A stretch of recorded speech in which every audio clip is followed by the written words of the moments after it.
You got to sell yourself online. You want to be an artist, you have to sell yourself online. And a lot of people complain about it. Yeah, it's very frustrating. Did you make shitty coffee? No, it's just a little strong. Oh. I'm using a roast. It's like a blend of light roast, medium roast, and dark roast. And I really like it, but it can be a little finicky because I don't like dark roast. Yeah. So I like the combination of flavors present, but yeah, I made it a little strong and I don't want to overload my coffee with cream and sugar. So I didn't do that.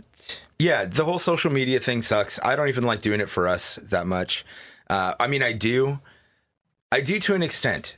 It's so fucking difficult to think of things to keep doing, and particularly me, I'm really prone to like habit and wanting things to be kind of uniform. So it's a real struggle to get myself to like not keep doing the same promotional posts. And sometimes I get irritated with the fact that I keep sort of doing the same thing, and then I end up stopping for a while. Like I haven't put out any clips of us online in like the last month, maybe 2 months, just because I'm like, you know.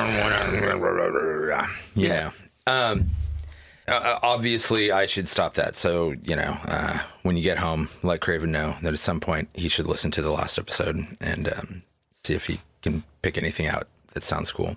I thought he said he did, but I don't know. Or no, what just came out? So I don't. Yeah, the Texas Chainsaw Massacre 2 episode. I'm hoping he'll find some highlights in there. I'm also not sure that I'm a good judge of that. Yeah, he really didn't like that movie, so I don't know. It doesn't matter. It's do you find us entertaining? Yeah. That's the thing. I think he disliked that movie more than I do. Really? Yeah. That's funny. I feel like we have a range of opinions on it in the four of us. Well, I think probably similar to the reason I do. It's just, it's so different than the first one, and I don't think it meshes well. And also, I just think it's meandering. Nothing's really happening in that movie. Wow. I don't like movies where we're just wandering around for no reason. Nothing's happening. I mean, I love that movie. I have a difference of opinion, but we already reviewed it. Yeah, sure.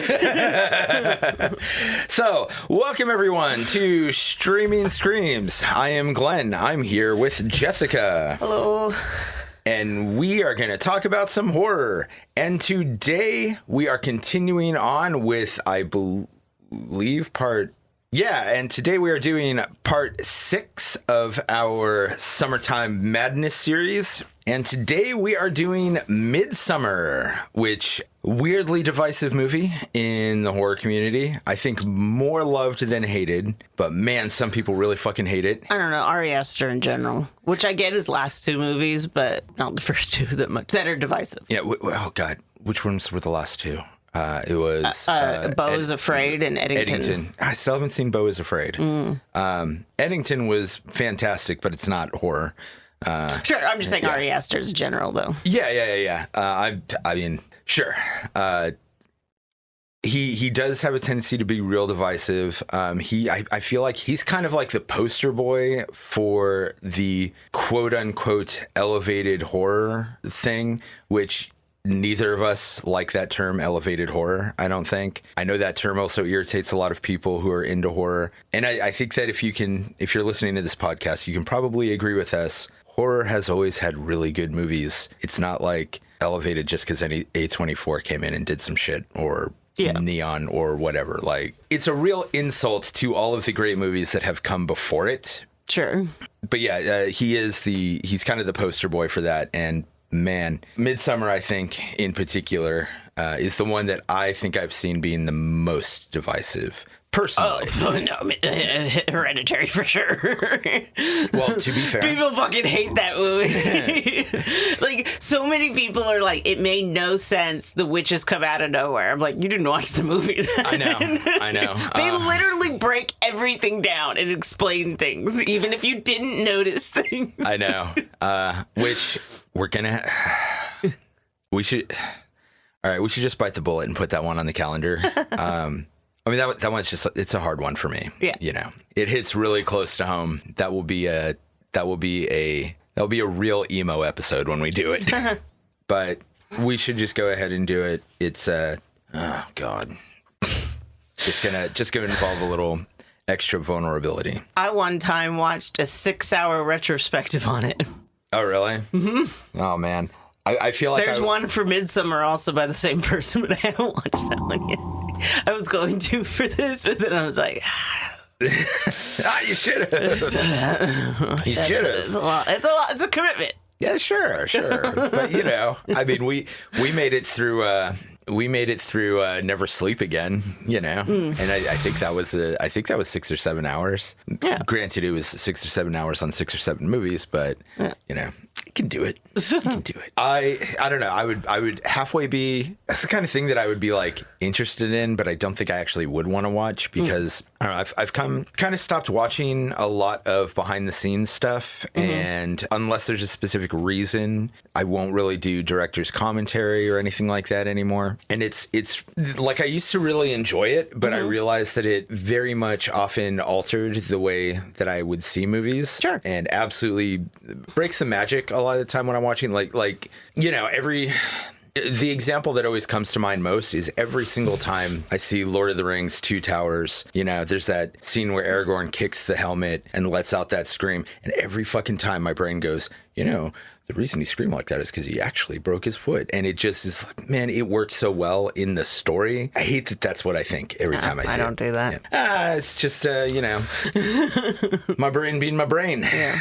I don't notice. I'll be told about stuff, and then I just don't even notice it most of the time. Like I know in Terminator, there's a scene where you can see the whole crew. I never notice it, but then somebody points it out. I'm like, oh yeah, I knew about that. Yeah, don't tell me where it was, because I haven't noticed it either. And I've seen both of those movies a million times and have never noticed it. I was watching a thing on Crank. And I think it was Red Letter Media doing Crank and Crank 2. And I guess there's like a super cut the guys who made those movies put out themselves of just all the times that you can see like the crew and the equipment. And they're like, nobody ever notices any of this because the movie's just moving too fast. But there's scenes where you can like see another scene being shot in the background. Oh, that's funny. It's very funny. I watched that episode, but I don't know.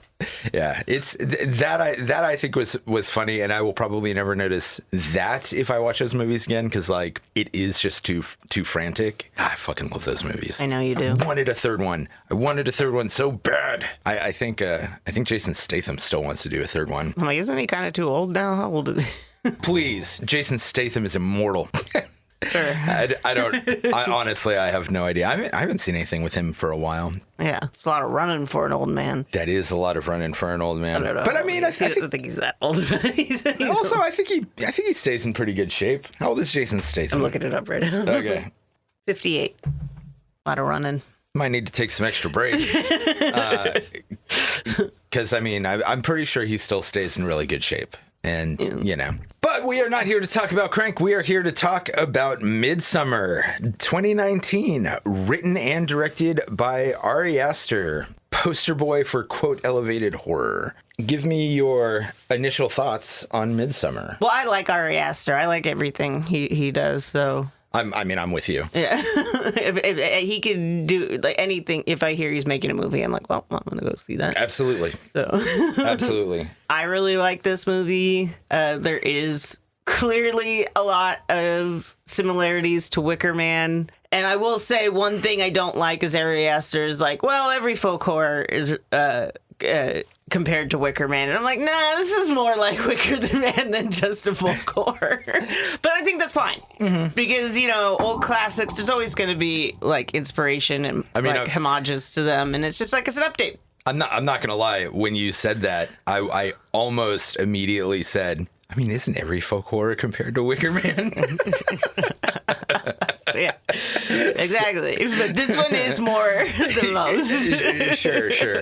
I absolutely adore Ari Aster's work. I do think a lot of people misunderstand this movie, though. Sure. This is not a good for her movie. I hate That's when a people question say of opinion. That. No, see, if you think this is a good for her movie, then that's rough for you. Well, no, there's no. It's one of those movies where there aren't any good people, and okay. Well, no, Danny's not a bad person. There's the thing. One of the even things where she ends up, she's not a bad person, but now she's going to be. One of the things that I like about this movie is the multiple perspectives that you can look at most of the characters with. One thing that I noticed in particular on this watch, I don't know if this is going to make any fucking sense, is that the characters are so well crafted, even outside of the circumstances that we're in. Mm-hmm. Most movies, in my opinion, have a certain element of the circumstance of the character is a major part of is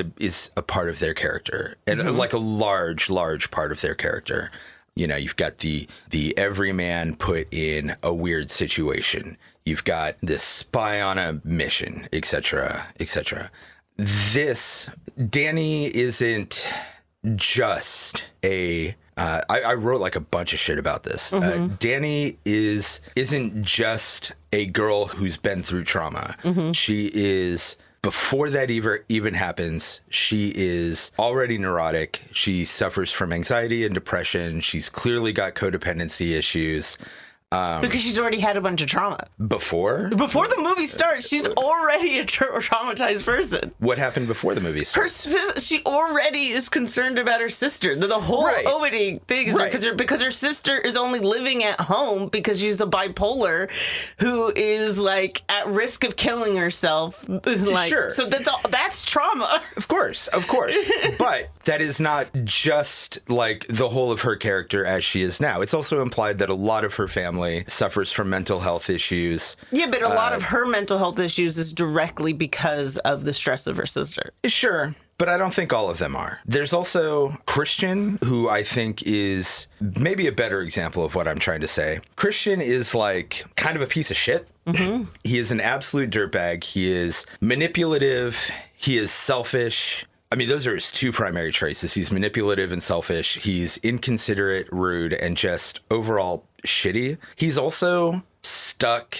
But that's separate from him also being stuck in this like weird, impossible position in that he has put off trying to break up with Danny for too long. And now he kind of like can't. And so I thought about that too, and I disagree also that. Well, despite being that is how it is positioned. And despite him being a garbage person, he ends up doing something that is kind of cowardly, but also sort of something that a normal, decent person would do in not breaking it off with her like during this period of time. See, that's the part I disagree about. You would break up with somebody right after 100%. After the whole family died? If you were this person, he is not in an impossible situation. That's what I don't agree with. He is not in an impossible situation. He is, because he's a piece of shit. He's already doing all this to like, I don't think he's like this worst person in the world. He's like some 22-year-old that doesn't want to be in a relationship. So he's kind of being shitty to her because he doesn't want to be with her. And he's probably trying to kind of like be like, get the hint and leave yourself. But then the reason I'm saying he can't break up, I don't agree that he can't break up with her. Yes, it will suck and people will think you're shitty, but they already think you're shitty. But you got to think about, you're not emotionally here for this person. It is actually worse for you to stay with them. You were making their situation worse by not being there for them. Sure. But like it's a similar thing. So hold on, just a similar thing for anyone listening to this. If you want to break up with someone and you're like, oh, I can't because it's Christmas. Yes, you can. They're gonna go be with their family. They'll be fine. You're like, oh, it's gonna be Valentine's Day. I can't. No, those are all just excuses. It's always something. If you can't be there for someone emotionally or with love, well, dump them. Don't be with them. And I think that is true even for tragedies, because yes, it will really suck, but guess what? They have something else to focus on than your fucking breakup. I hear you. And she probably does have friends. No, she doesn't. That's super clear in this whole movie. She doesn't have any friends. She leeches onto his group, and they don't like her. And they don't like her mostly, though, it seems like, because he wants to break up with her. He doesn't like her. Right, right. So they're, like, annoyed. Yeah. I'm sure some of them don't like her, too, but it's also the fact that it's like, I think you don't even like her. I think Pelle likes her. Is it Pelle? Pelle. There's like an in there It's somewhere. Pelle. He likes her, clearly. Yeah. Everyone else hates her fucking guts. Yeah, but and he's sure, also he's the worst person in this whole group. Definitely, arguably the worst person in this whole group. Where's the arguably? You can make a pretty solid argument that he's the worst person in the whole group because he leads everybody to the cult, mostly to be sacrificed. Intentionally to be sacrificed. Yeah. Yeah. There was never a question of whether they were going to live or not. Right. Right. But he does. He is the only one that likes her. Everyone else absolutely hates her. So she there is no indication that she has any of her own friends. She is completely codependent on Christian. But that's just sort of my main overarching point, though, is like all of these characters are well-rounded, are really well-written and well-rounded, and then put into this situation. A lot of other movies would have made Christian a decent guy in the first place.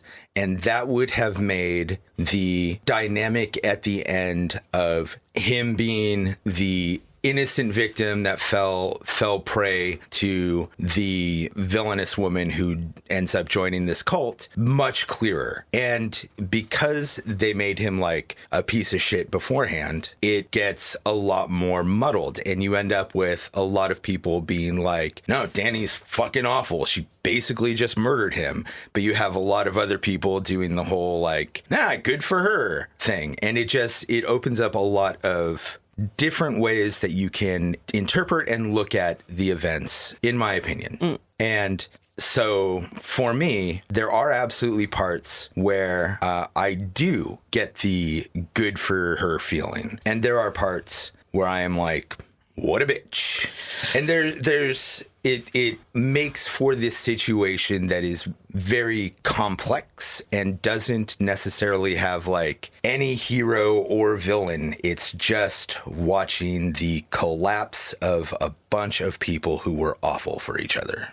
You know? I think it's crazy to say there's no villain in the movie, but okay. Well, no, I'm saying it gives you perspectives where you can look at everybody in this group as a villain. You can look at everybody in this group as a victim. And I'm not talking about the cult or anybody from the cult. I'm just talking about this group of friends and, Danny, Christian, the other guys, Josh, Mark, and I'm also not really including Pell. He's technically an outsider. He is part of their group, but he's also an exchange student, hasn't known them for long, and was sent out specifically to bring them in here. Is he an exchange student? Do colleges have exchange students? I believe so. Or he's a student from abroad. We had. I seem to remember there being a lot of. I seem to remember meeting a lot of Japanese exchange students when I was in college. Could be wrong though. I could be wrong. Because to me, an exchange student is you switch with another family, and it's only for like a month or two.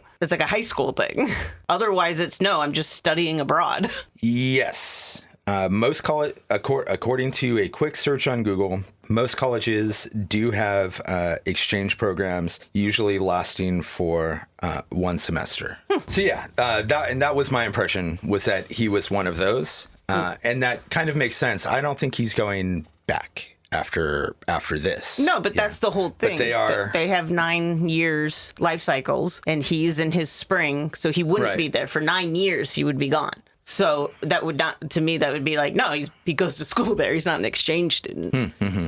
I guess he might go back. I mean, back to America. Well, he's only going there. He's not going there for school. He's going there to hunt people. Sure. But he is still a student there. Yeah, but I think that is just a way to meet people who are of the age. Yeah. That is the cover. Yeah. Somebody goes to college. They meet people that they can bring back for sacrifices and new blood to incorporate into the cult. Solidly into spoilers, I believe. The movie stars Florence Pugh as Danny, a psychology student who has recently gone through a pretty extreme tragedy. She is implied to be neurotic and suffer from anxiety, depression, codependency, and possibly borderline personality disorder. Jack Rayner as Christian. I don't like that. Don't do that. Don't do what? I don't like when people just diagnose people. I didn't come up with that diagnosis. Who did? That was written in some of the character descriptions that I read about her, and I think one of them came from the script. I could be wrong, though. Okay. But she definitely has anxiety, depression, and suffers from codependency issues. That's fine, but putting the personality disorder, you could do that if you want, but I really fucking hate when people try to diagnose characters. Yeah, I mean, I also hate that. I was a psychology student myself, and it drove me fucking nuts because people did that all the time. What indication does she have personality disorder? I don't know. Like I said, I got this off of character descriptions, one of which I believe came from the script. But you know, other than the Ativan prescription, which would also just be for anxiety. I think I've taken Ativan for anxiety. I've given you Ativan. Yeah, for anxiety. Yeah. Yeah, I don't know. I mean, I can take that out. That was just something that I was reading was that was supposed to be her deal. Unless you know for fact that Ari Aster put it in there, I don't think it should be. Let's see. Because just like one of the things, I even watch a lot of video essays, or even me watching true crime stuff. I fucking hate when they just like go, these are signs of this. I'm like, or it's signs of somebody in a stressful situation. That is true. I'm like, I just don't like when people keep trying to diagnose people. No, I don't like it either. Like I said, I was a psychology student and I could not be friends with any of the people in my class because all they would do constantly is just be like, I think this person has this issue. I think this person has this issue. If you're actually trying to become a therapist, that's unethical. Well, I did not pursue it. No, I'm just saying for the people that are. Yeah, no, okay. So Danny, I'll finish this search later. Danny, I find to be a very frustrating and familiar character. And I think that as a former psychology student myself, I have met so many of her, and she does drive me nuts through a lot of this movie. And she even says, like, there's one point where she says, I'm a psychology major. That's how you know I'm nuts. You know? Yeah, I mean, that's a common thing. Yeah, and it is a common thing. Everybody, like, there were so many people. This is my personal experience. I don't have statistics on this or anything. But there were two types of psychology students. There were people like myself who felt like they had to go to college for whatever reason and didn't have a great idea of what they wanted to do or work towards. Yeah. And psychology just seems like a decent catch-all, you know, because when I went to college, I made that decision shortly after my previous best friend died, and I was like, I really only went because I was running from my own emotions, and it was. I'm glad for where I ended up in life, but when I look back on things, that was a mistake. I would have never gone to college if I knew then what I knew now, but maybe my knowledge cut off before you and I became roommates or before Katie and I met. Definitely wouldn't do it again. Yeah. It's not for everybody. It was not for me. And I don't think I got anything useful out of it, except for the job that I worked while I was there. Sure. Ironically enough. So yeah, there were two types of psychology students. There were those of us who just joined it as like a catch-all.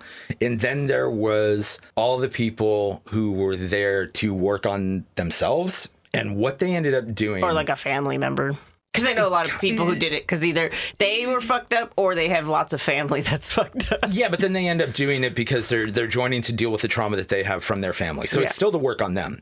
And what ends up happening, this is my observation, again, don't have statistics or any like hard evidence on this. My observation was that people would go into psychology basically to work on their own issues. But then instead of actually doing that, they would start searching for normalization and what's that thing where you want people to like, where you want everything to be that you do to be justified and fuck, did I write this? Please fucking tell me I wrote this. Tell me I fucking wrote this down. Validation. Oh, yeah. They go in basically to work on themselves, whether they realize it or not, but that it quickly changes from doing self-work to normalization and validation for their own issues. And it gets so fucking frustrating. You know, and I ended up really loving psychology, and I did almost like fully pursue it afterwards. Some things happened in life that just kind of changed the course of things. But yeah, I never hung out with any other psychology students. They drove me batshit. Yeah. They just, you know, every fucking conversation was like, every fucking personal conversation was like basically talking about somebody else and trying to diagnose them. Yeah. It was madness. It was madness.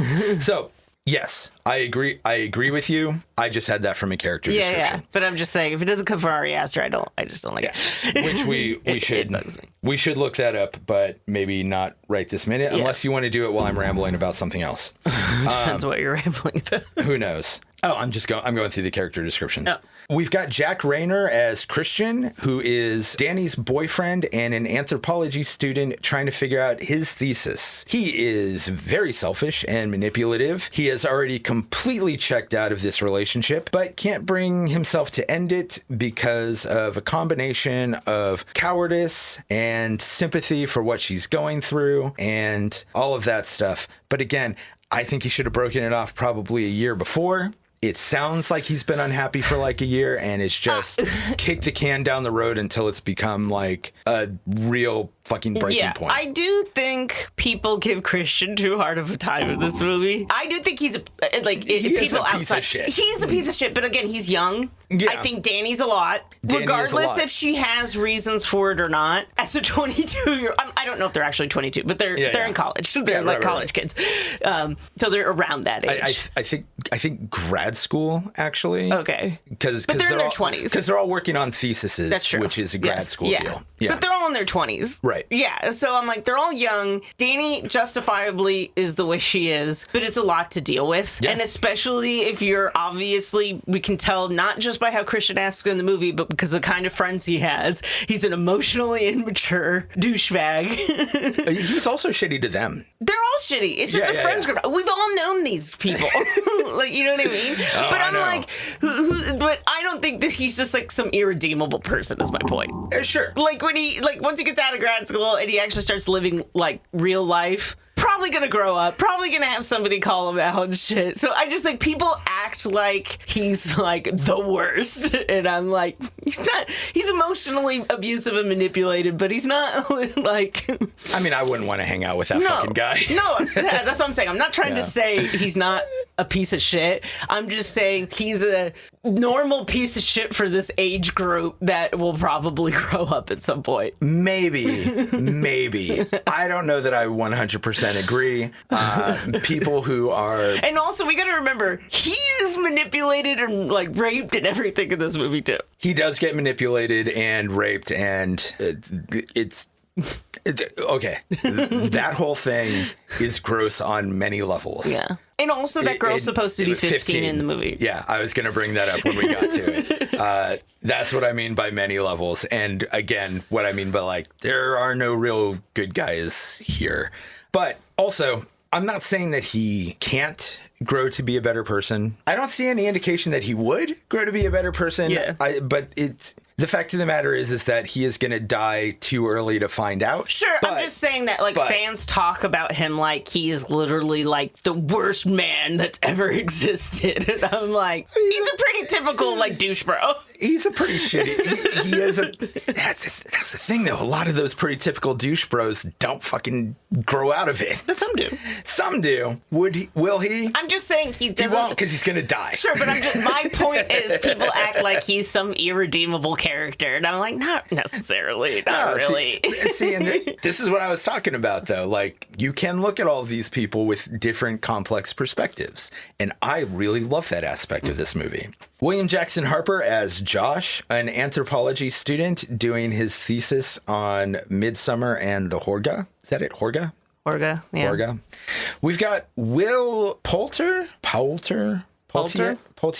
P-O-U... It's Poulter? Poulter, Poulter. Yeah, Poulter. Will Poulter as Mark, the high-strung and abrasive friend. Also a character that drives me nuts. Every time he opens his mouth, I'm just like, shut up. Guys, I think I need to lie down. Everybody else lie down.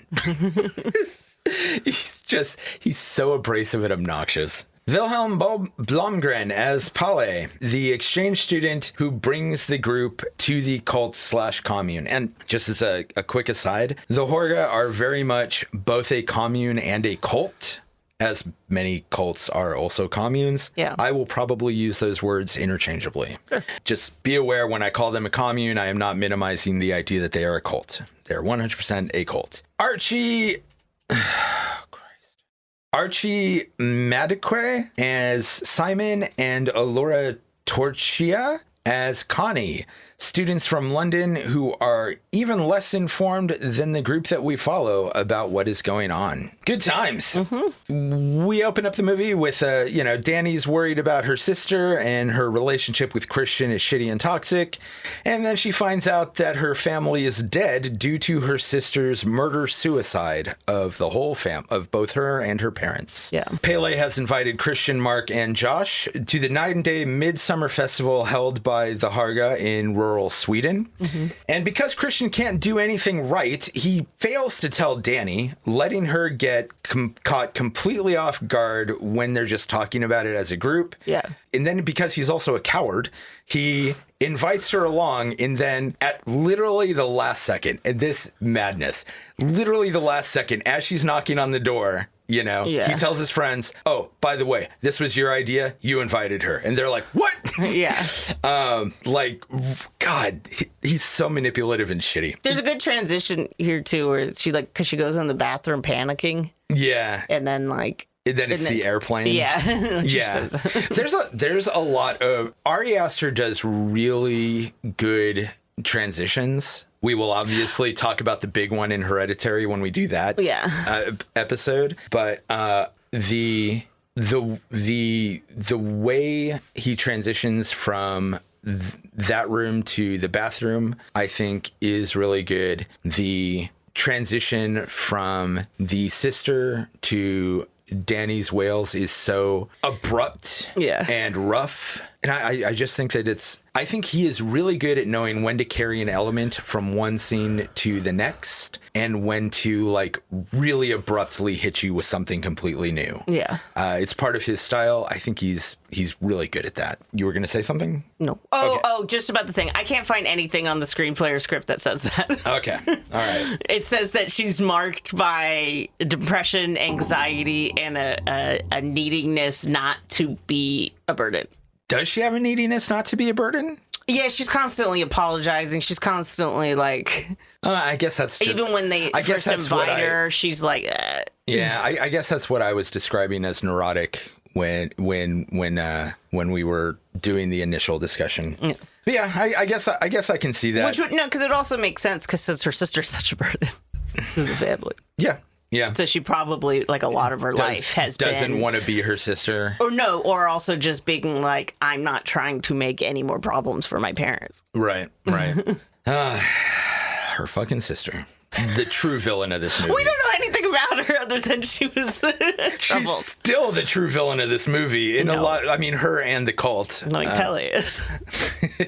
The friends arrive. Okay, this arrival would set off like major alarms for me. It is, they arrive to so much pomp. Yeah. But it's like pomp disguised as everyday life. Mm-hmm. And if I walked into a rural village, like if I saw like the whole village that was just broken off into groups of people on like a normal day, sitting in the field, you know, like laughing, people walking around playing like flute together, like it's so much. Like it is so obviously set up to make everybody who's coming in feel like they've just walked into like a paradise. I also just feel like I would notice because it's already just like they're not trying to hide anything like ever. No. Because like when they come in, they say welcome to everyone, but they say welcome home to Danny. And I do think I would notice that. Yeah. I would be like, what? Also, I think I would instantly be like, there's no trees, no shade. I don't know if I can do this, guys. There are lots of trees. We see faces in all of them. Yeah, but they're all like on the outskirts. I'm saying where we're hanging out is just an open field. I'd be like, I can't, don't know if I can hang out, guys. Yeah. What's the sunscreen budget of this cult? It'd be pretty rough. I was actually thinking about that when they were doing the mushrooms. I was like, this sounds so nice. I would be a lobster. Yeah, no. Because even then, that's before they're actually like fully in the cult. Yeah. It's just like the tree they're under is so small. I know. I'm like, it'd be so hot. Also, just a terrible idea to take shrooms at that point, to me, for Danny. Like, she's already on edge. Like, at least get settled into where you are. You know what I mean? Right. And she actually says that. Yeah. Too. And then... again, they're all just assholes. Mark in particular... Was it Mark? Yeah, the redhead one? Yeah. Mark in particular is all bitchy about it. Yeah. He's like, God, he fucking drives me nuts. He's the worst. He is just... Is he the worst person in this movie? Absolutely not. In the friend group. Is he the worst? He's the fucking worst, man. He is a pain in the ass. He's one of those guys that, like, the rest of them, I can kind of see why they're friends. I'm like, why him? He's just an asshole to everybody. All the time. All like, the time. He is just an asshole. But yeah, they all get there and he's like, fuck yeah, let's do these shrooms. And they're like, why don't we get settled in first? And he's like, well, they're taking them now and I'm taking them. And if you don't do them all at the same time, it's going to be a totally, separate thing. And then Danny's like, I feel like I need to get settled in. Yeah. And then there's more bitching and she's like, all right, no, I can do it. Yeah. I can do it. And what happens? She has a bad trip, freaks out and runs into the fucking woods. Yeah. Well, she went into the bathroom. She does go in. Yeah, she goes into the bathroom, but then she runs out of the bathroom into the woods. Yeah. And she sees her sister in the bathroom. She sees her sister, and then it's real subtle. Her face kind of distorts in a similar... her face in the mirror kind of distorts in a way that is similar to her sister's. Yeah. Particularly with emphasis on the eyes being different, because the sister had, like... The way her eyes clouded over made one look significantly different from the other. Yeah. Yeah, I fucking hate Mark. He drives me nuts. Yeah, he's the worst. He is just a complete douchebag. The next day, once they're kind of like settled in, the group witnesses, and I'm sure I'm fucking this up. I don't speak Swedish. A testupa ceremony the next day. I looked this up, and the word atestupa refers to a specific type of cliff. And most anthropologists seem to agree that the ceremony that we see here is a mythological ceremony, that it didn't really happen. But this ceremony is still historically rooted in that people thought for a long time that this was a real thing that did happen. And I'm sure it did at some point somewhere, just because everything that people can do will be done at some point. It seems like it was more from explorers, like coming when they met new cultures. They just wrote about it because because explorers made a whole bunch of shit up. Because it says it was like from like the 1300s, but it was never written about until like the 1700s. Right. That's why they're like, no, it probably didn't have it. Just some assholes came there and then decided to make what they thought was a barbaric, weird culture more so. Yeah, I mean, you know how it is, particularly with like Christian European explorers. Yeah. You know, they go somewhere where there's like a pagan group, and they're just like, they eat children. Yeah. They fucking like fuck goats. Yeah. They do every hedonistic sin under the sun, and it's insane. It is insane. But yeah, but I was just curious as to whether this was like a real thing. Yeah. And there's a myth about it, but probably not. Yeah. Most of the rituals they do in this are based on real stuff, though. Yes.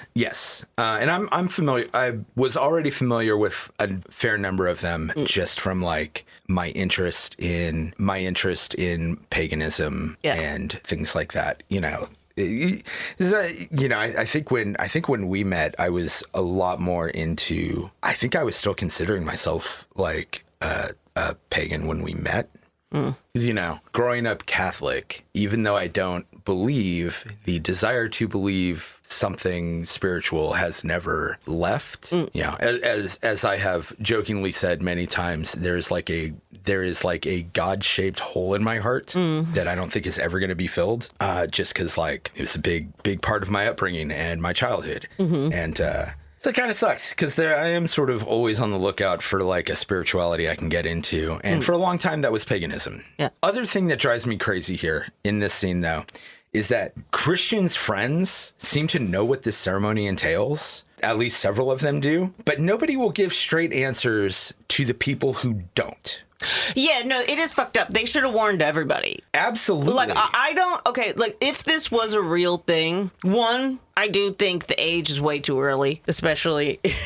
The 72? Yeah, my mom's 75 and she's still doing fine. Like, you know what I mean? She's still there. She's still there. My dad's like 80. I mean, he looks old, but he's still like active and doing stuff. So I think it's a little too young. But other than that, I'm not religious. I think organized religion is mostly evil. Evil and stupid. Yeah, I just think it's usually used to control people and as a justification for hate. But anyways, if this was a real society and this was their thing, I also don't think it's my place to tell people what they should believe and what is right and wrong in this situation. If they're doing it of their own free will, 100% do it. But if you're going to bring outsiders in, you need to warn them of what is happening beforehand so they can at least prepare themselves or decide not to participate. Yeah, and so... Like, I'm sorry, because like even just like jumping off the cliff is traumatic enough, but then the stupid guy who should have known better if he grew up in this cult to pencil dive off the fucking cliff. Yeah.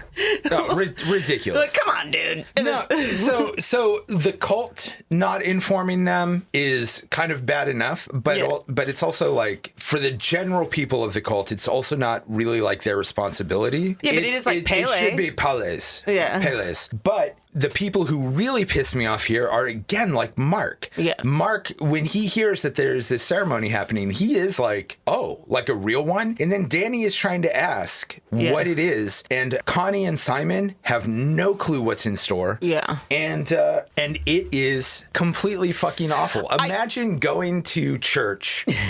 Imagine going to church and then somebody goes to stand up there and you're like, this is a joyous ceremony. And the pastor just blows their head off with a fucking shotgun. Sure. This is gory. Yeah. It is brutal. It would be so fucking traumatizing to watch. Yeah. And then all them like yelling in pain like he is. Yeah. And that's just more bizarre if you don't know what's going on. But I believe though, like with Pele, part of the point is they want Danny as broken as possible. Oh, sure. Sure. So this is all part of a ploy to further break down her mental facilities. But I think Christian knows what's coming. Oh, yeah. And the fact that he didn't tell her, that is one of the worst things that he does in this movie. Same for Mark. Mark absolutely knows what's coming. Yeah. And nobody will tell her. Yeah. And nobody will warn the people who don't know. And that is such fucking dirtbag behavior. Yeah. Like, fuck all those people. So this is fucking brutal. Throughout the movie, we see Christian continue to alienate his friends and anger the Harga, eventually becoming basically like a lone outsider. For example, more or less stealing Josh's thesis idea. Yeah. Which Josh also has it's kind of questionable whether Josh has a full claim to that idea. Yeah. But also Christian clearly does steal his idea anyway. Oh, sure. And also Christian, I don't think he's fully aware of what's going on, but he does see that Danny is being integrated. Yes. Everywhere she goes, they're kind of being kept separate. She's like being put in the kitchen. She's wearing like their outfits. She's like, yeah. And so he keeps noticing that. But he ignores it. No, because that's like when he does see stuff, that's when he's like, oh, here's a cupcake. And she's like, you only gave me this because Haley gave me something. Yeah. And so he does try a little bit, but it really not. just comes off more as like as like an afterthought. If you watch the director's cut, it's more apparent like how much he's like manipulates and. Okay. I have not watched the director's cut. At all? I tried so fucking hard. I was up till like 3 a.m. trying to watch the fucking director's cut. I cannot get it anywhere. No, it was a whole fucking ordeal. I'm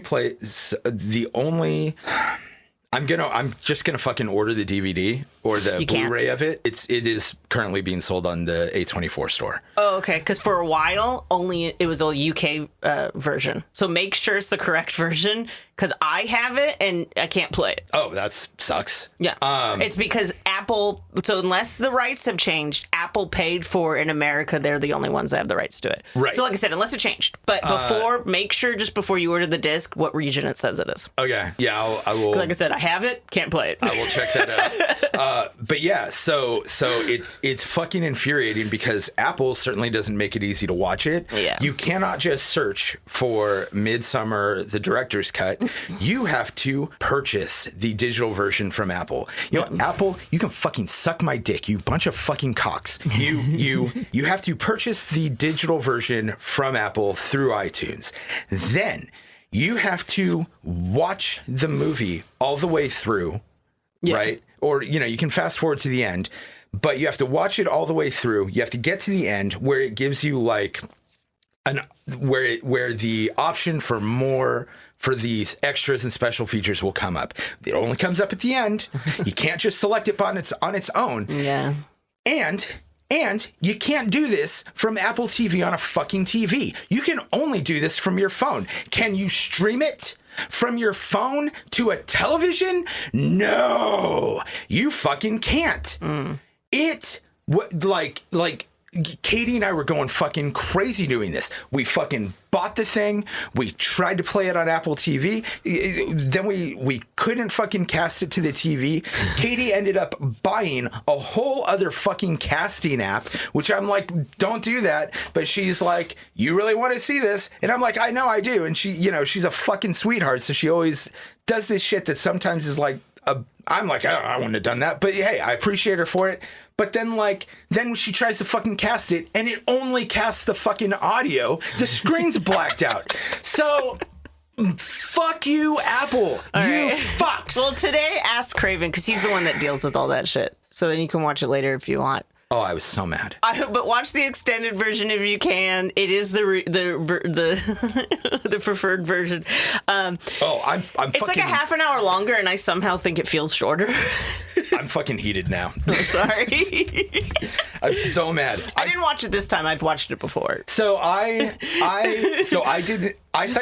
thought you hadn't seen it, and I was like, I'm gonna watch the director's cut because I've always wanted to watch the director's cut. As it came but out, I was also like, this will be a cool thing with we can do the juxtaposition here. But guess what? I didn't fucking see it because Apple is a bunch of fucking cocks. Well, I saw it years ago. Yeah. No, because I'm pretty sure you knew I got the DVD because I was like pissed. Or it was a Blu-ray, not a DVD, but either way, I was like, God damn it, I can't play it. Yeah, I think you did say something like that, but and it was like a whole thing. I thought you hadn't seen the movie, no, so I did. Yeah, so it does, which me being like Christian isn't that bad. The director's cut does show that he's actually is that bad. He's worse. Well, it's just more of him like berating her. Yeah, being a jerk. I hear the director's cut makes him shittier. Yeah, it's just more like because I guess some people saw this and were like, I don't get it. Why do people not like him? him. But and like I said at the beginning, it's not that I don't get it. I'm just like, I just think people treat him like he's like the worst man that ever existed. And I'm like, nah, like, come on. But there's also another, in terms of the story, sure, yes. Yeah. Well, no, then it's the redhead guy. But yeah, but he's not Mark. But he's not in a relationship with her. He's just a dickhead. Yeah, but I'm just saying the worst men here. Yeah. Thanks for joining us here at the Streaming Screams podcast. Please follow us on Instagram, Facebook, Threads, and YouTube at Streaming Screams Pod. You can also find us on TikTok and Blue Sky at Screams Pod. Every follow, like, thumb, rating, review, subscription, and share all help us out a lot with all the algorithm shit. So if you like what we're doing, please rate us wherever you get your podcasts, like our posts, all that other good internet bullshit. And again, thank you for listening to the Streaming Screams podcast. There's also another ritual that they cut out that really just shows how, like, as children, they are already, like, manipulating. The cult is being, like... Is this the drowning thing? Yeah. Yeah. They don't drown anyone. They drown Connie. No, not in the ritual. Oh, okay. But the ritual that they're doing is with kids pretending to do the thing. Yeah. And because they don't show kids a ton in this, except for this ritual. It's with the children. Yeah. And other than that, we just see them sort of running around in the background. Yeah. But so it's showing how the cult is manipulated from a very young age to, like, one, accept that this may be your fate, because they do sacrifice potentially some of the cult members as well. And this is what cults do. And that, it's just like you have to be used to this as like a normal thing. Yeah. So I do think it's kind of a bummer they pulled it out, though I guess it's not a big deal for the overarching story. But it just shows how these people are manipulated as their kids. They're conditioned to find this, like, acceptable. I did read about this because after I couldn't fucking watch the thing. I think you can find just the clips on YouTube. I didn't. Dude, I was so fucking tired. I'm sure. I didn't want to do this. It like, we really stayed up all night trying to make this happen. Yeah, like, and again, so much fucking love and appreciation to Katie, because she really fucking tried to make this happen for me. But yeah, no, one of the things that I read about was that there was a parallel between what they show with the kids and what happens to Connie. Yeah. And it is not clear what happens to her in the theatrical cut. I mean, you see her corpse. Yeah. And you can the hair looks maybe damp, but like she's also bloated. Fucking dead. But she's supposed to be bloated too. Sure. Yeah. But like it's just not super clear. Yeah. But anyway, yeah. So throughout the movie, Christian's making enemies left and right. Danny, on the other hand, is being indoctrinated, and she fits in really well. She finds herself like comfortable and participating in activities with the other women, like cooking in the baking pies, and she's starting to wear their clothes, as you mentioned. The other girls also actually seem to take a genuine liking to her. I don't know how this is the first time I've noticed this. Pele asks her to join the cult immediately. I think it's right after the Atestupa ritual. I don't think she does. I don't think she grasps what he is saying. But he is just flat out asking her to join the cult. Yeah. And then, like, in rapid succession, Connie, Simon, Josh, and Mark all manage to piss off the cult and are sacrificed. Connie and Simon freak out during the stupa and kind of disrupt the ritual. So Simon gets the blood eagle treatment. Oh, I had written down here, we don't see what happens to Connie, but it sounds like the director's cut makes it clear she was drowned. Yeah. Mark pisses on the ancestral tree.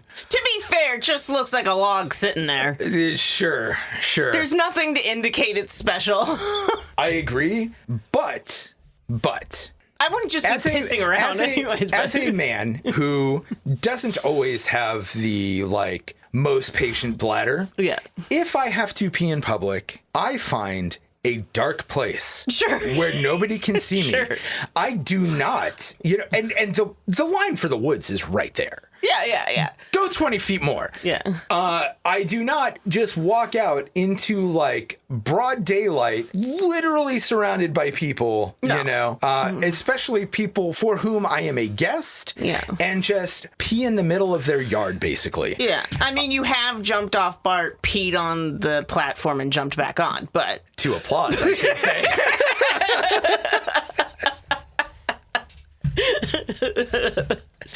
But that was no sacred platform. No, I'm not the first person to pee on that platform. I promise. Oh God, that was. I was funny. You were like, "I'm doing it." As soon as we saw it. I know, and it's so. Oh God, I still really laugh when I think about that because you were just like, dude, don't. And I'm like, I gotta. And I probably shouldn't be talking about this. And I just jump off the train, blast out as much as I can in 5 seconds, and hop on before the door closes. And I can't believe people actually like applauded and cheered. And I mean, obviously it was late at night. There were plenty of drunk people, but it was one of those things where you say and everybody clapped and everyone's like, bullshit. No, I did actually. I mean, it wasn't a full train. No. But it was just really funny to like hop back on and be like, oh God, people just cheered for me. Well, the thing is, because they also heard us arguing before we stopped. Because you said you were going to do it, and we're all just like, don't. You're gonna like get lost. We're gonna leave you. We're going home. And you're like, no, I'm doing it. Hey man. Look, sometimes you gotta go. I do not advocate for peeing in inappropriate places. Again, find a dark corner, go behind a tree. I've definitely on BART before have like been like, should I pee my pants just a little bit because it's that bad? Yeah, but this is there's you're especially if you're where there's like no bathrooms for multiple stops. Right, but also we were on the last train. Yeah, we were. And if my choices, it was a real desperation moment. Again, this is funny, but I don't want to like make it sound like I think it was a good thing. It's not my proudest moment. We were not in our 20s. We were. Shut up! It was not my proudest moment because it was so funny. It's also not a little bit of one of your proudest moments. So remember when I was talking about different ways of looking at things and gray areas? There's a part of me that is proud of this. There's a part of me that's like, God, Glenn. But yeah, no, my at that point, it really was a choice between like let off some pressure or fully piss myself on BART or fucking rupture a kidney. Yeah. One of those things was happening. I've never done it, but I have had moments where I'm like, should I just pee myself a little because either that or I'm going to hold it until I just can't. Right. And then it's just going to go. Yeah. And you know what? I have seen people pee on the train before. Many times. Yeah. I mean, you and I had that one incident with that one lady. Mm-hmm. And, oh, God. All right. We can't go on too much tangent. I got to get going soon. It's almost 1. Oh, God. All right. That was so funny, though. Oh, yeah. I just feel like there should have been something a little decorative around the tree or something, If it's such a special tree, shouldn't there be something to indicate it? But also, just, don't pee in the middle of somebody's yard and you won't have situations like this. It's true. Go into the woods, you're probably not going to pee on something important. Yeah. Also, though, I am just going to point this one thing out. He's an anthropology grad student. The thought that anything out of place could be important should have occurred to him. Not saying that it should have been obvious, but again, go into the woods. They're 20 feet away. Yeah. You can hold it that long. Mark pisses on the ancestral tree, and so he gets skinned, I'm guessing alive, but we don't know that for sure. No, but it's implied because the kids are playing some game at one point, and they're like, oh, what are they playing? And it's Skin the Fool. Yeah. And then when they show him, he's not just skinned at the end. He has a jester's hat on. Right. So that's the we also later do see his skin being worn by one of the quote prophets. Yeah. Which the prophets are a whole fucking thing. It's a weird part of the story because it never really comes into play that much. It doesn't. I think it's just there to add some like as this goes on, we are shown more and more freaky things about the cult, and I think this is just one of those things. And I think it's because there had to be obvious inbreeding it. So. Yes, because they talk about it a little bit early on. Yeah. And they do make it clear, like, that's why they bring, new blood in. Yeah. But there is one family line that is deliberately kept completely inbred, and they are, like, supposed to be the prophets. Yeah. And then Josh Josh gets caught taking pictures of the sacred text in the temple, which he's not supposed to be in alone, and which they told him not to take pictures. And so he is bludgeoned to death while being distracted by the prophet wearing Mark's skin. I don't think it's supposed to be Pele that kills him. Is it? Yeah. I don't think they show his face in the non-director's cut. Oh, yeah. He's like, you could see him like in the background at one point. Oh, maybe. I didn't see that. I just saw his feet and the clunk. To be honest, I didn't see it either, but when I was looking something up, it came up. Okay. And I was like, oh. So, but yeah, it might be more obvious in the director's cut. I've only seen it once, and it was years ago. Yeah. Danny and Christian drink some hallucinogenic tea. This part also drives me nuts because, like, Connie and throughout all of this, like, I just blew past a lot of the movie.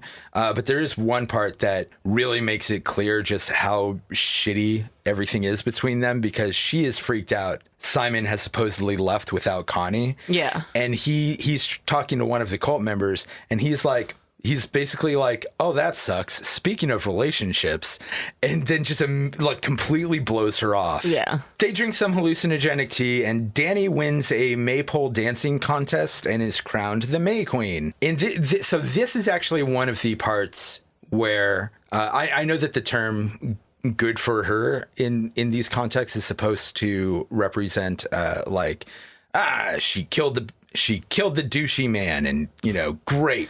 This is actually one of the parts where, like, I understand what's happening, but I can't help but feel some sort of joy for her anyway, because she finds a place to belong, and that's the whole point, is that she never has. I know, but it's like, my point about the good for her, though, is just like, she's part of a murderous cult. Yeah. I just feel like anyone who says good for her, and not to say that you've ever done this, but says that I don't understand how people get into cults. If you say good for her, you're one of them. No. You're susceptible. I want to be clear about this. I would be susceptible to it. Everybody is. Especially the people who say they're not. Everybody is. Yeah. But I think I actually would. Okay, I think the biggest thing that would keep me from being ultra susceptible to a cult is the presence of you and Katie in my life. Sure. Because I don't have the loneliness that makes somebody a good target. Because I have a lot of friends. I have a solid number of really good friends. And I have, again, not to be sappy, I don't think most people get to have a friendship as close as you and I have. Yeah. I love you so dearly. And I guess I feel the same. and I love Craven. Yeah. And I love Katie. And I'm lucky to have family that I love, both my mom and my extended family. This would be the one thing guarding me from actually being susceptible to a cult. Yeah. Other than that, I get swept up very easily in the energy of a large group of people. Sure. And if you brought me in here, like I said, some red flags would go off and I would be looking for it. Yeah. But ignoring that initial pageantry, if they didn't like telegraph it so much at the beginning, in my opinion. Yeah. I could 100% fall prey to this. Yeah. I would get swept up. I'd go along with shit, and it would be awful. It would be my downfall. Yeah. But again, I don't have Danny's loneliness, so I'm not as... I'm just saying there's a lot of people that are like, I don't understand why anybody gets caught up in cults. I don't understand this, but they're the same people that are like, good for her. And I'm like, yeah, because the cult won you over. Right. Yeah. And so that kind of gets again to what I was saying about, you know, being able to have different perspectives at the same time in this movie. Yeah. I am aware of what's happening to her. I cannot help but feel her joy in this scene. She is so happy dancing with these girls. And, you know, they are high and they're doing the thing that I know does sometimes happen in real life, where they're both just high and speaking gibberish, but they like at least think they understand each other. Yeah. If not outright do. Yeah. Who knows? But like, this is the scene where she really finds her place. And even if she's not fully ready to let go of everybody else yet, she has found it. And it's hard not to feel happy for her here. Because she looks miserable during the dinner, like, or when they're like getting ready to burn and like all that. At first. but she does start smiling. Yeah, I don't think it's a good smile. It's even described as deranged smile. Kinda. At dinner, Danny is given a special place of honor with everyone following her lead. We should say too, when she wins and they're like carrying her to the dinner table, you can see the sister in the trees. The sister with the tube in her mouth is just like really big and like. So we didn't. This is something that we haven't touched on a lot yet. There is a lot of hallucinogen stuff in this movie, like there's mushroom trips and hallucinogenic tea and things like that. And I think they actually do a really good job of showing the world like while you are on something. Well, like the way mushrooms. Everything feels like it's breathing. Yes, but then also, as you are mentioning, there's a lot of points. And it's very particular here, but it happens elsewhere too, where they do hide her sister's face in the trees. Yeah. And it's really disturbing when you see it. Yeah. But it's there. And also as they're celebrating, her dad walks by and winks at her. Yeah. We see her dad several times we see her parents several times throughout the movie too. Yeah. They're always a little more obvious. Yeah, in this case, her dad walks by and winks at her. Her mom walks by and does the like sign of the like affectionate hand on the shoulder thing that that the cult does with each other. Yeah. Her hallucinating brain is tying her old family to her new family now. Yeah.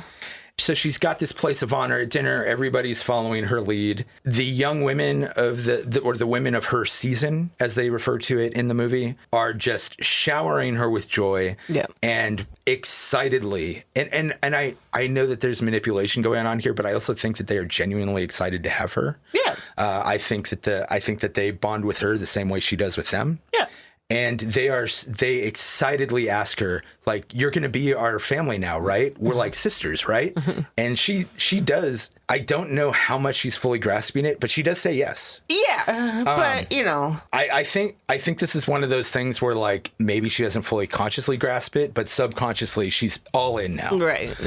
We move from here to, like, Christian is just breaking down completely. He looks miserable at the table. Everybody is now kind of ignoring him. His friends group is gone, and, like, he tries to ask what's going on, and one of the guys just, like, claps in his face. Yeah. And he's like, why did you do that? Yeah, because he just sees like colored sound, like reverbs. Yeah. You know, and it's funny because everybody is just like in love with Danny now. And they're just like, who the fuck is this clown? It's also funny because like I've done that to like dogs or cats when they're being loud. I snap like, hey. Yeah. But yeah, so he ends up coerced into this like mating ritual. Okay. He's drugged. He is drugged. Multiple times. Yeah, so he's drugged with the tea. They also give him this thing to inhale. They blow something in his face. Like he has no idea. No, the blowing in the face happens afterwards. Okay. That's when he finds the bodies. Yeah. But he is drugged twice in this scene. And once willingly, once like not willingly. Yeah. And there has been throughout this movie, this one girl who is supposed to be 15 years old who has been like putting like little love spells on him. Yeah. Putting her pubic hair in his pie, putting her menstrual blood in his... And they saw like a banner literally like explaining it. Yeah. Yeah. It's really cool because they actually show us illustrations of every ritual most of the rituals that they do. I think maybe all of them. No, in the first opening scene is a scroll of a painting. Yeah. And that is the literal entire story. Yeah.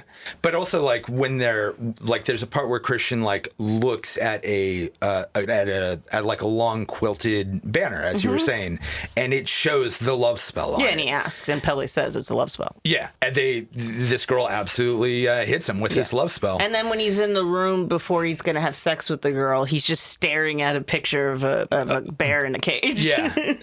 So it's like a tile. One thing that I will say, I understand being like, how did a hair get in my pie, you know, and probably haven't eaten. She put more than one pube in there, I'm assuming. So you probably already ate a few. Yeah. But what I don't understand is the drink that she puts the menstrual blood in. It's like a bright yellow drink for everyone else, and his is like it's orange. Yeah. Yeah. And it's like a reddish orange. And I'm like, how do you not notice your drink is the only one? He's really out of it at that point. And he does seem to notice because he looks at it and then looks down the table. Does he? Yeah.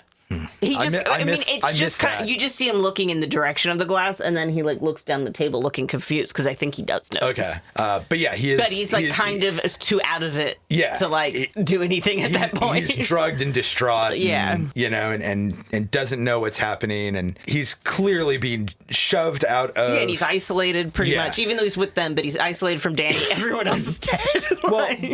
And even before they died, he managed to piss all his friends off. Yeah. And he's pissed off everybody in the cult. So like nobody likes him at this point. Yeah. And they're getting ready to kill him. Yeah. Which I feel really dumb that I never considered. It's literally pagans killing Christians.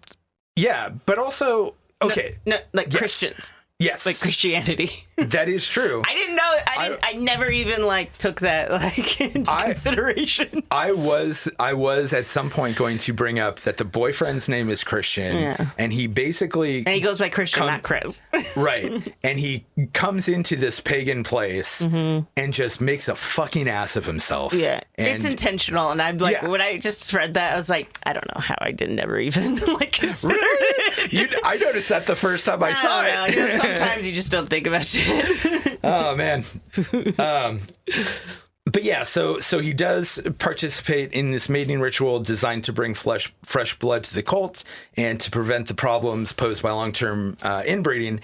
Danny witnesses it and starts to have a breakdown. And this is, in my opinion, where we see the full effects of the cult on her. But we also see this juxtaposition between her old life and now what's going to be her new life. Because when she was grieving and struggling early in the movie and her, family had just died, nobody really was there for her. Yeah. Her family, who had been a source of stress, but was also still her family, was all dead. Christian did the bare minimum. He was fully checked out of this relationship, and his friends aren't interested in interacting with her at all, and she isn't shown to have any friends herself. Yeah. So she is alone. In this incident, after having like maybe half unwittingly agreeing to join this cult and this commune, she is surrounded by the women of her season. They mimic her cries, they synchronize with her body movements, and they all sort of start moving and wailing as one,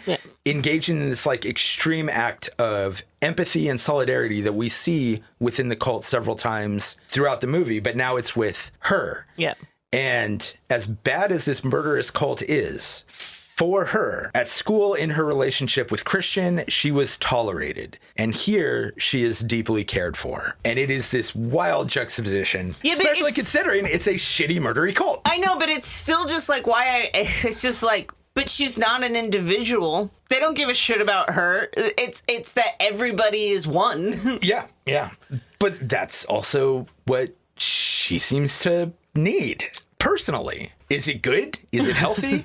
I'm not saying that. Yeah. It isn't. I think that there is a healthy amount of being part of a group, and then there's a cult. Yeah. And so there's multiple perspectives here. In one sense, it is like good for her in terms of this story. In another sense, it is her downfall. It's like it's both. It's funny because Florence Pugh said that this character like fucked her up and probably changed the way she acts since. Oh, really? Yeah, because she literally like would embody characters and think of them as real people. Mm-hmm. And she's like, every character I've left after a movie, I've been like, oh, they're going to be all right on their own. She said she was depressed for 6 months because she's like, I just abandoned Danny like everyone else. And no, she's not going to be okay. Yeah. She does not think this is a good for her situation. She's like, Danny is not okay and is not going to be okay. Nope. And now she's stuck in this situation and no one's going to help her. And she said it really upset her. And so she's like, yeah, I don't think I can play characters like that. Like,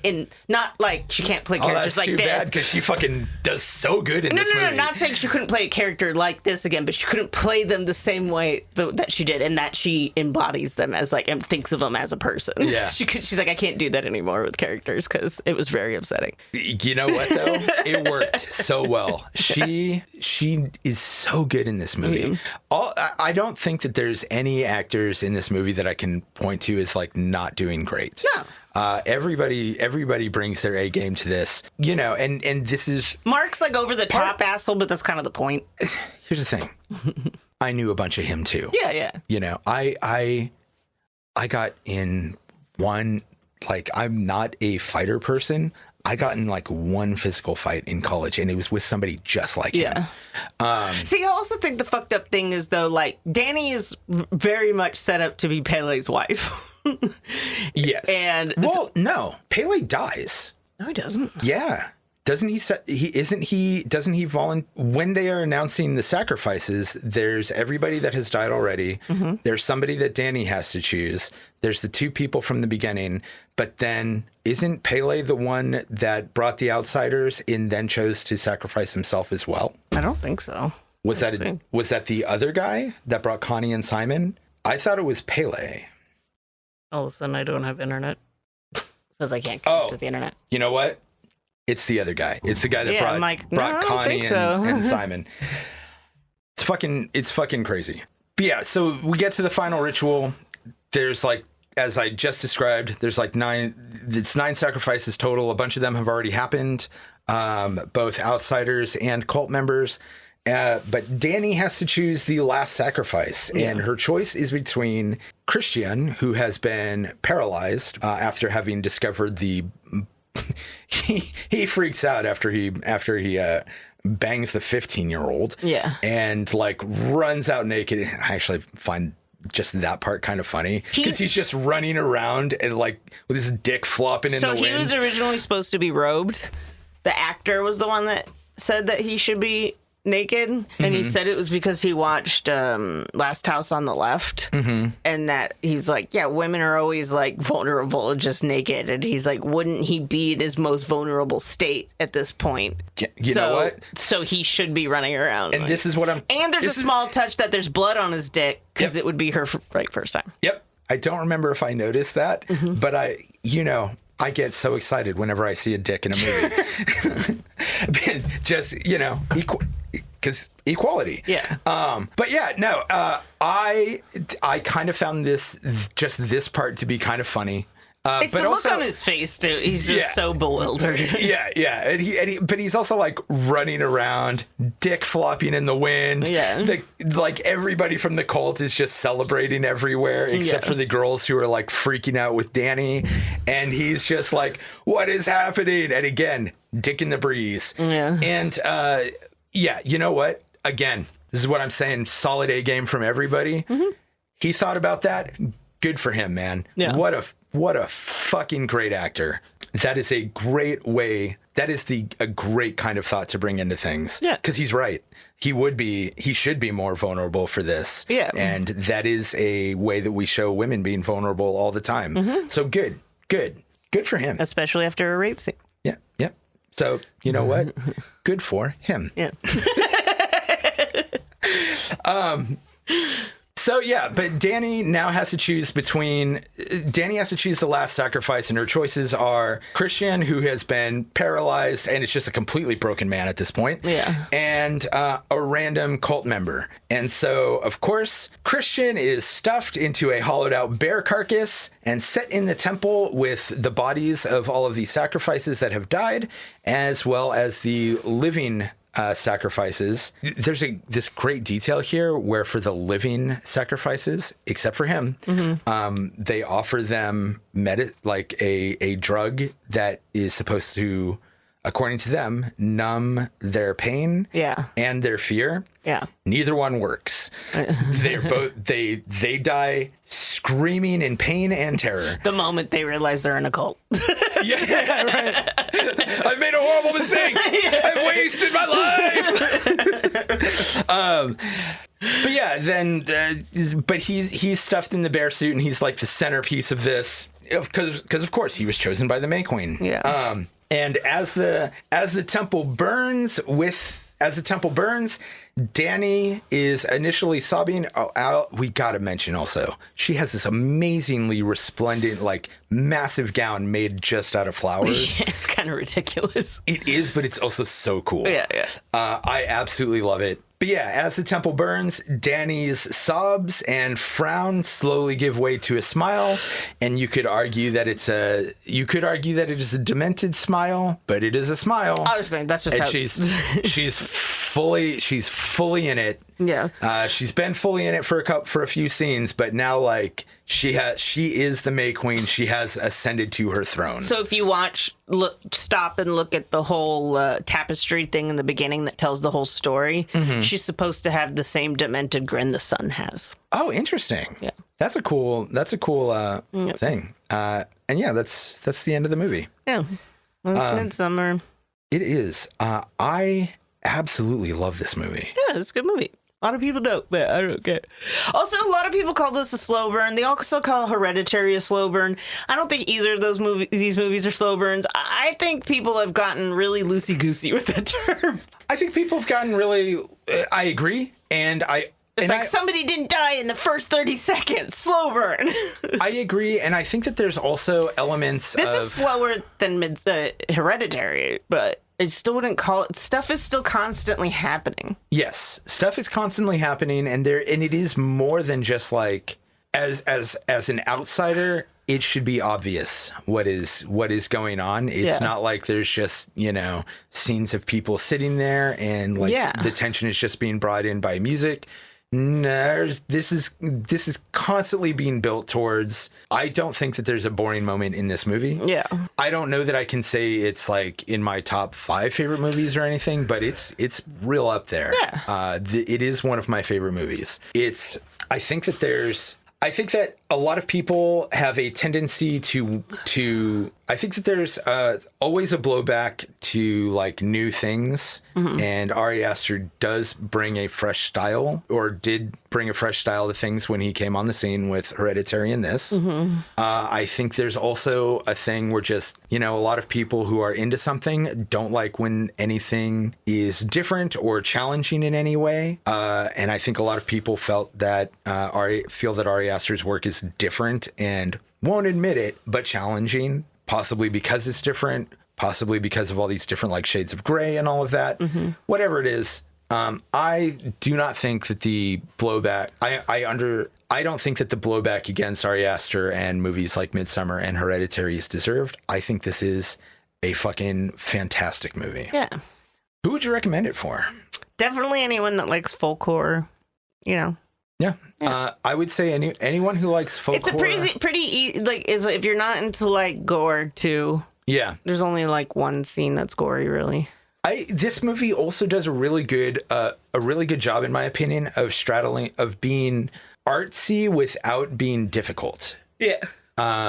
It is definitely an artsy movie, but it's not like incomprehensible. There's nothing Lynchian about it. There's nothing where you walk away being like, "What did I just watch?" No, it's clear, but it's still the only thing but it doesn't matter because you don't have to pay attention. Literally every scene is predicting what's going to happen in the future. Yeah, because like when they show like the parents' room, there's a flower crown that's over Danny's picture as a kid, and then there's like in Danny's room, there's like a little princess giving like a crown to a bear, and there's all just like constant symbolism for what is happening. yeah the foreshadowing is just nonstop, but it's also always like, with the exception of things like the paintings on the walls and the quilted banner that we see, a lot of it's really kind of subtle. But I find this movie to be just absolutely fantastic. It's like a joy to watch for me.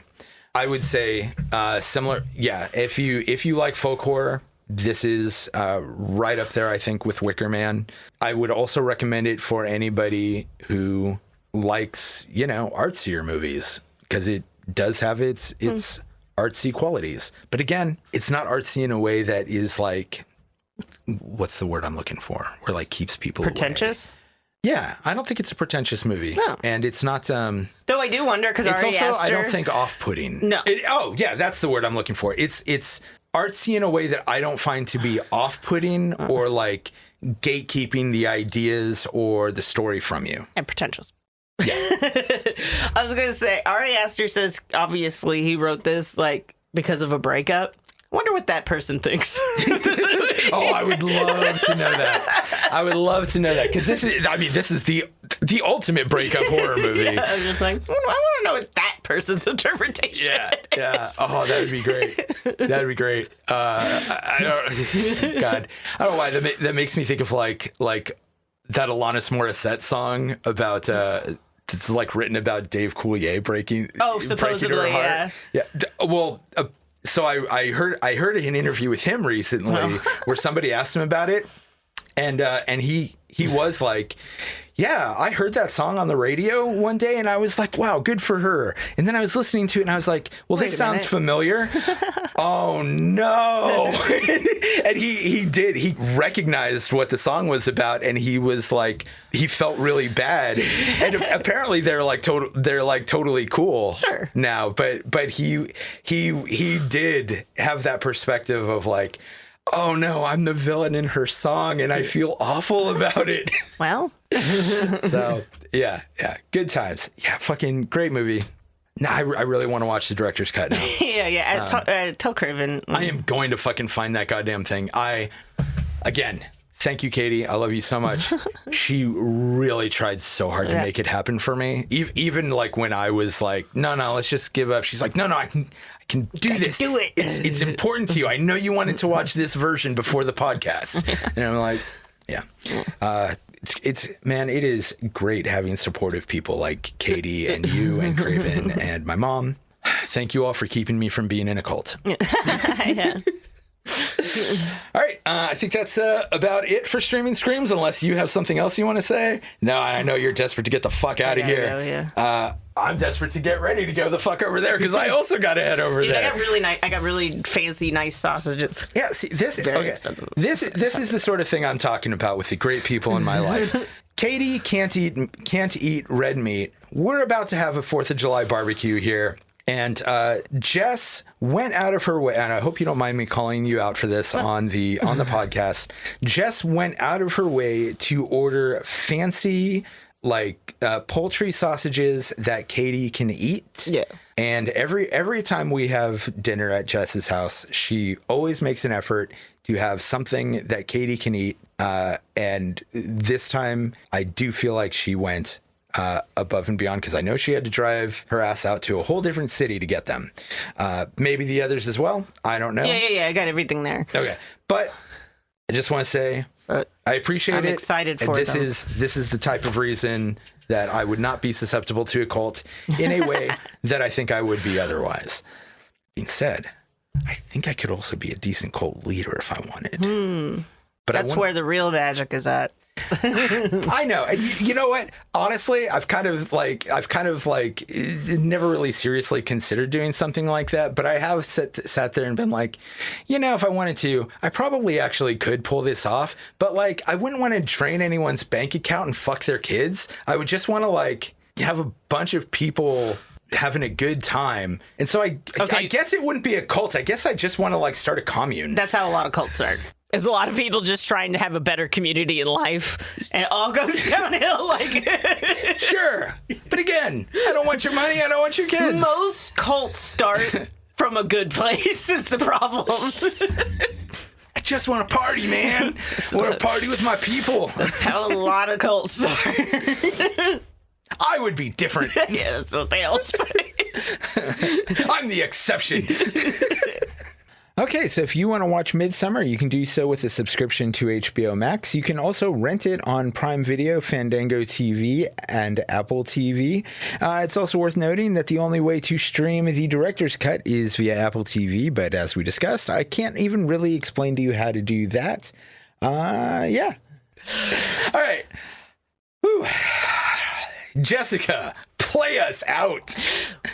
When you got a shitty boyfriend and you just joined a cult, you shove him in a bear and you burn him. Just burn him. Yeah, just burn him.